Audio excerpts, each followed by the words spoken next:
Once అతని మీద నేరం ఆరోపించబడింది అనుకోండి, ఇప్పుడు ఆ నేరం నిరూపణ అయ్యే వరకు అతను నేరస్తుడు కాదు కదా. లెక్క ప్రకారం ఏంటంటే నేరం నిరూపణ అవ్వాలి కదా. అప్పుడు వరకు మనం ఈ అమ్మాయిని సేవ్ చేయాలని అంటే రేపొద్దున ఇట్లాంటి దొంగ కేసులన్నీ కూడా వచ్చేదానికి అవకాశం ఉంటుంది.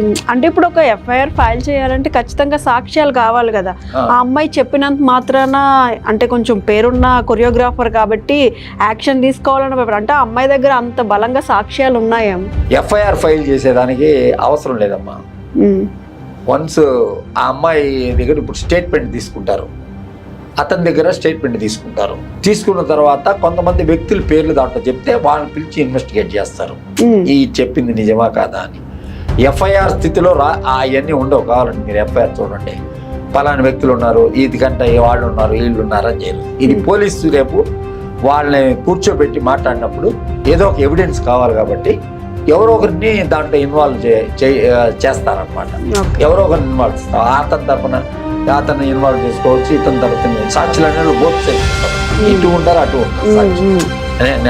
ఉంటారన్నమాట. అంటే వాళ్ళు కర్త కర్మ క్రియలు కాకపోయినా, వాళ్ళ పాత్ర లేకపోయినా, వాళ్ళ పేరు ఉన్నప్పుడు మాకు సంబంధం లేదు, వాళ్ళు ఊరికి మా పేరు చెప్పారని కూడా చెప్పచ్చు. ఇవన్నీ మనం రాబోయే రోజుల్లో చూస్తాము.